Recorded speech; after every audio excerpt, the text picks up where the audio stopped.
যদি এক ভাই ভাঙড় থেকে দাঁড়িয়েছে, আর এক ভাই যদি ক্যানিং থেকে দাঁড়ায়, ফুরফুরা শিবে একটা আওলাদ যদি ক্যানিং থেকে দাঁড়ায়, তো ক্যানিংয়ের মানুষরা তো অক্সিজেন পেয়ে যাবে।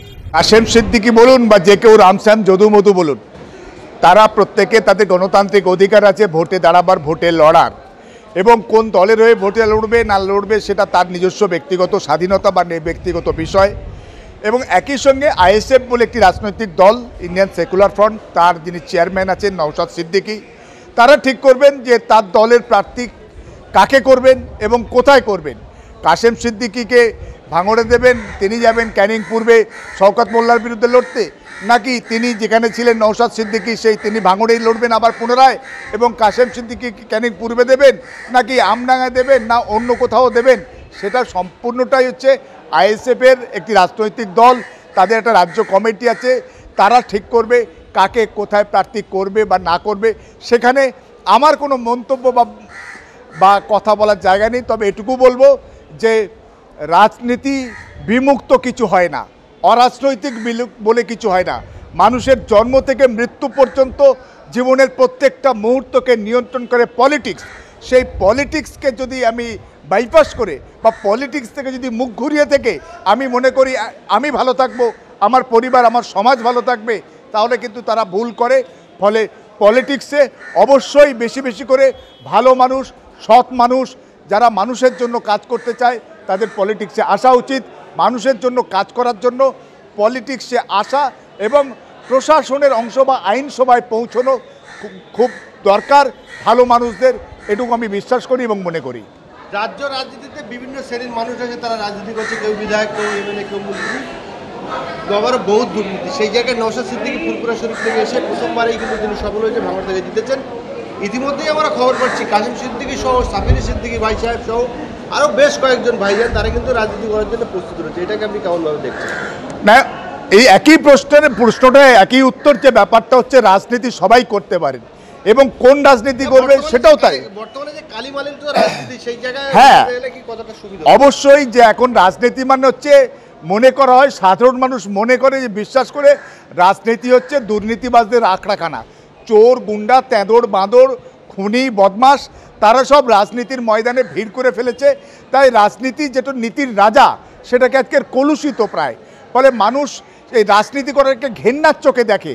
সেই জায়গায় দাঁড়িয়ে যদি পীর সাহেবরা, পীরজাদারা, ভালো মানুষরা, সৎ মানুষরা, খোদাবিরু মানুষরা, পরকালীন জবাব দিয়ে চেতনা সম্পন্ন মানুষরা, তারা যদি রাজনীতি আসে, রাজনৈতিক দল করে, এবং আমরা তখন বিশ্বাস করি সেই মানুষগুলো তাদের ব্যক্তিগত বা পারিবারিক আখের গুছবার নয়, তারা কাজ করবে মানুষের জন্য, সমাজের জন্য, দেশকে এগিয়ে নিয়ে যাওয়ার জন্য তারা পলিটিক্স করবে, নিজেদের জন্য বা নিজের পরিবারের জন্য নয়। ফলে সেই সমস্ত লোকদেরকে রাজনীতিতে অবশ্যই স্বাগত, এবং তাদেরকে রাজনীতি তারা সফল হোক এবং তারা মানুষের সেবা করার, মানুষের পাশে থেকে কাজ করার সুযোগ পাক, এটা আমি বিশ্বাস করি এবং মনে করি। ফুরফুরা শরীফের মানে যারা হুজুরা রয়েছে, সেই সব সারা রাজ্যে যত ভালো শিক্ষিত মানুষ রয়েছে, তাদেরকে কি সক্রিয় রাজনীতিতে এসে রাজনীতি করা উচিত? অবশ্যই সব ভালো মানুষদেরকে রাজনীতি আসা দরকার। রাজনীতি হচ্ছে নীতির রাজা, অর্থাৎ সেখানে আজকের বললাম যে আজকের জন্ম যখন একটা শিশু, তার জন্ম সার্টিফিকেটটা কোথা থেকে পাবে, কবে পাবে, কিভাবে পাবে, সবটাই ঠিক করে রাজনীতি। ঠিক মরে গেলে সেই শিশুটাই যদি মরে যায় যখন, কতদিনে সেই ডেথ সার্টিফিকেট পাবে, কোথা থেকে পাবে, সেটা সবটাই ঠিক করে রাজনীতি। আপনার রাস্তার বাড়ির সামনে রাস্তাটা 9 ফুট হবে না 6 ফুট হবে, ঠিক করে রাজনীতি। আপনার বাড়ির সামনে রাস্তাটা ঢালাই হবে না পিচ হবে, ঠিক করে রাজনীতি। ফলে মুসলিমরা, দলিতরা, আদিবাসীরা তারা চাকরি বাকরির সুযোগ সুবিধা পাবে না পাবে, নাকি তারা বঞ্চিত উপেক্ষিত থাকবে, এটাও ঠিক করে রাজনীতি। অর্থাৎ জীবনের প্রতিটা মুহূর্তকে নিয়ন্ত্রণ করে রাজনীতি। সেখানে অবশ্যই ভালো মানুষ, সৎ মানুষ, হ্যাঁ, তারা বেশি বেশি যদি আসে, তাহলে কিন্তু রাজনীতি আজকে যেটা কলুষিত হয়ে গেছে তার মহিমান্বিত রূপ আবার ফিরে পাবে, এবং তাতে দেশ এগোবে, সমাজ এগোবে, এবং আমার সর্বোপরি আমার ভারতবর্ষ এগোবে, এবং সেখানে ভালো মানুষদের অবশ্যই রাজনীতিতে আসা দরকার বেশি বেশি করে। বর্তমান রাজনীতিতে দুর্নীতির আখড়া এবং একটা নর্দমা হয়ে গেছে।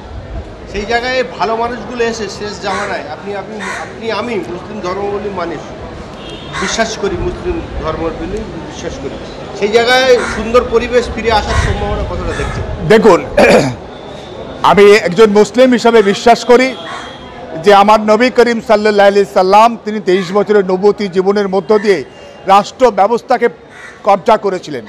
রাষ্ট্র ব্যবস্থা কবজা করতে না পারলে রাষ্ট্রের মানুষকে ভালো রাখা যায় না। আর তাছাড়া শুধু আমাদের নবী করিম সাল্লাল্লাহু আলাইহি সাল্লাম নয়, আপনার পূর্ববর্তী সমস্ত নবীরা, দাউদ আলাইহিস সালাম তিনি নবী ছিলেন এবং রসুল ছিলেন, তিনি একদিকে নবী রসুল থাকার সাথে সাথে তিনি কিন্তু রাষ্ট্রের প্রধান ছিলেন। সুলাইমান আলাইহিস সালাম তিনি রাষ্ট্রপ্রধান ছিলেন, ইউসুফ আলাইহিস সালাম রাষ্ট্রপ্রধান ছিলেন, ইয়াকুব আলাইহিস সালাম রাষ্ট্রপ্রধান ছিলেন, ইদ্রিস আলাইহিস সালাম রাষ্ট্রপ্রধান ছিলেন। ফলে নবীরা রাষ্ট্রপ্রধান ছিলেন। আজকে আমাদের খেলাফায়ে রাশেদিনরা তারা একদিকে স্থানীয় মসজিদের ইমাম এবং একই সঙ্গে সে স্থানীয় গভর্নর। ফলে ইসলাম রাজনীতি বিভক্ত নয়, ইসলাম কমপ্লিট কোড অফ লাইফ। সেখানে অর্থনীতি আছে, রাজনীতি আছে, আজকে সমাজনীতি আছে, যুদ্ধনীতি আছে, পরিবেশ নীতি আছে, পরিবার নীতি আছে, পররাষ্ট্রনীতি আছে, সব কিছু আছে, কমপ্লিট কোড অফ লাইফ। ফলে সেখানে রাজনীতি বিমুক্ত যদি কেউ ভাবে বা মনে করে ইসলাম বা মুসলমানরা থাকবে, তারা কিন্তু বেকুব এবং তারা মূর্খের স্বর্গে বাস করছে। তাই মনে করি এবং বিশ্বাস করি মুসলিমরা যারা সত্যিকারের মুসলিম, ইসলামকে যারা জানে এবং বোঝে, ওই বাপ কেলে মুসলিম না, বাপ মুসলিম নাম ছিল গরুর মাংস খায় তাই মুসলিম তা নয়, যারা ইসলাম জানে এবং বোঝে।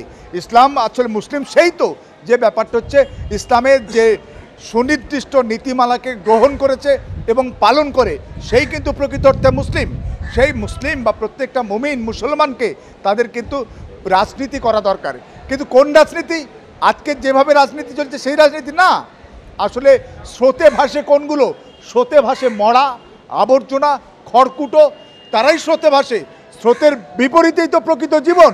সেই স্রোতের বিপরীতে দাঁড়িয়ে আজকের রাজনীতি যেটা কলুষিত হয়ে গেছে, পুরাতন হয়ে গেছে, পচে গেছে রাজনীতি, মানুষের ঘেন্না ধরে গেছে যে রাজনীতি, সেই রাজনীতি নয়।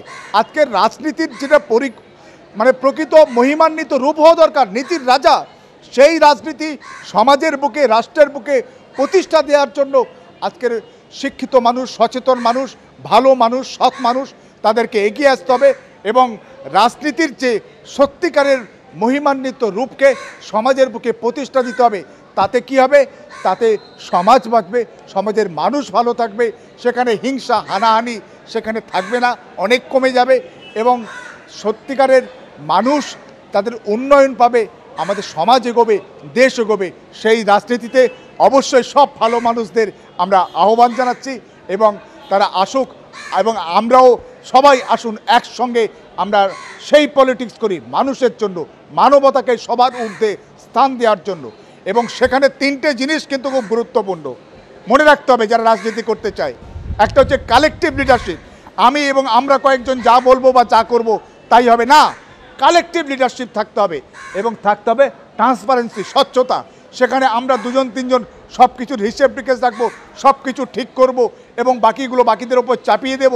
আমরা কোথায় কার সঙ্গে জোট করব, কোথায় কার সঙ্গে বসবো, আমরা একজন বা দুজন ঠিক করব, বাকি সবাইকের ওপর চাপিয়ে দেবো, না, হবে না। স্বচ্ছতা থাকতে হবে এবং একই সঙ্গে ইন্টারনাল ডেমোক্রেসি থাকতে হবে, আভ্যন্তরীণ গণতন্ত্র থাকতে হবে। সেখানে কোনো একজন এক জায়গায় বসে থাকবে আর বাকিরা সবাই এসে হুজুর হজরত করবে, এই পলিটিক্স কিন্তু বেশি দিন চলতে পারে না, বেশি দূর এগোতে পারে না। তাই ইন্টারনাল ডেমোক্রেসিও থাকতে হবে, আভ্যন্তরীণ গণতন্ত্র সুপ্রতিষ্ঠিত থাকতে হবে। এই তিনটে জিনিস যদি থাকে, ইন্টারনাল ডেমোক্রেসি, ট্রান্সপারেন্সি, স্বচ্ছতা এবং কালেকটিভ লিডারশিপ, যে যৌথবদ্ধভাবে নেতৃত্ব, কালেকটিভ লিডারশিপ, যৌথ নেতৃত্ব, এইগুলো তিনটে জিনিস যদি সেই রাজনীতির মধ্যে থাকে, সেই দলের মধ্যে থাকে, সেই সংগঠনের মধ্যে থাকে, সেই সংগঠন এগোবে এবং ভুল রাজনীতিকে সরিয়ে দিয়ে এই ন্যায়পরায়ণ মানুষের রাজনীতি আরও প্রতিষ্ঠা পাবে। এই দেশের বুকে, এই সমাজের বুকে মানুষ ভালো থাকবে। শেষ প্রশ্ন করবো আপনাকে। একদিকে ক্যানিং পূর্বের দুর্দান্ত প্রতাপ তৃণমূলের নেতা শওকত মোল্লা, আরেকদিকে ফুরফুরা শরীফের পীরজাদা কাশেম, যদি এনারা একে অপরের বিরুদ্ধে ভোটের ময়দানে প্রতিদ্বন্দ্বিতা করেন কেমন হবে? না, একটা জিনিস বলি যে রাজনীতিতে শেষ কথা বলে কিছু হয় না। যতক্ষণ পর্যন্ত না আপনার ওই গণনা কমপ্লিট হচ্ছে ততক্ষণ পর্যন্ত কিন্তু শেষ কথা বলা যায় না। আর রাজনীতি, বিশেষ করে এই বাংলার রাজনীতি হচ্ছে সংগঠন ভিত্তিক রাজনীতি। সে সংগঠন থাকতে হবে, বুথে বুথে সংগঠন থাকতে হবে। তাই কাশেম সিদ্দিক অবশ্যই নাম বটে, কিন্তু সেখানে যদি তার সংগঠন না থাকে, তার যদি লোকজন না থাকে, বুক চিতিয়ে মাটি কামড়ে পড়ে থেকে লড়াই করার যদি সঠিক নেতৃত্ব না থাকে, তাহলে কিন্তু ওই শওকত মোল্লা অবশ্যই তিনি একটা পোড় খাওয়া। তিনি দীর্ঘদিন ধরে বামফ্রন্টের আন্দোলন করেছেন। 2009 সালে বামফ্রন্ট বিদায় নেওয়ার পরে প্রায় 6 মাস পরে নভেম্বর 2009-এ তিনি কিন্তু সেই বামফ্রন্ট ছেড়ে দিয়ে কিন্তু এই শাসক দল, বর্তমান শাসক দল তৃণমূলের নাম লিখিয়েছে এবং তৃণমূলেও তিনি এখন রাজ্য সাধারণ সম্পাদকের ভূমিকা পালন করছেন এবং সেকেন্ড ইন কমান্ড অভিষেক বন্দ্যোপাধ্যায়ের খুব কাছের মানুষ বলে পরিচিত। ফলে তিনিও দীর্ঘদিন ওখানে এমএলএ থাকার কারণে সেখানে তিনি তার যথেষ্ট সংগঠন, যথেষ্ট কাজকর্ম করেছেন। ফলে লড়াইটা জোরদার হবে এটুকু বলা যেতে পারে, কারণ সেখানে ক্যানিং পূর্বে ভাঙড়ের মতোই সেখানে ফুরফুরার আর আবেগটা ওখানে রয়েছে। ফুরফুরার আবেগটা অনেকটা বড় একটা অ্যাডভান্টেজ দেবে, মাইলেজ দেবে, কিন্তু সেটাই কিন্তু সব বা সর্বস্ব নয়। সেখানে আইএসএফের ক্যান্ডিডেট কিন্তু গতবারেও ছিল, কিন্তু তারা মাটি কামড়ে শেষ পর্যন্ত লড়াইটা কিন্তু দিতে না পারার জন্যই কিন্তু সেখানে কিন্তু তারা ওইখানে পরাজয় বরণ করতে হয়েছে। ফলে শেষ মুহূর্ত পর্যন্ত লড়াইটা থাকা দরকার এবং সেখানে আমি মনে করি আইএসএফের প্রত্যেকটা জায়গায় প্রার্থী দেওয়া দরকার। ওই নাম কস্তে কিছু মানুষকে নয়, জো হুজুর টাইপের নয়, যাদের আত্মসম্মান বোধ আছে, আত্মমর্যাদা বোধ আছে, যারা লড়াই করতে জানে, যারা প্রতিবাদ করতে জানে, যারা প্রতিরোধ করতে জানে পলিটিক্সে, এগুলো সবই গুরুত্বপূর্ণ। সেই সমস্ত মানুষদেরকে সামনে এনে আজকে পলিটিক্সটাকে আজকের এগিয়ে নিয়ে যেতে হবে। তা না হলে ওই জো হুজুর টাইপের লোকজন তাদেরকে দাঁড়িয়ে দিলে তাহলে কিন্তু লড়াইটা সেইভাবে জোরদার হবে না, এটা আমি মনে করি।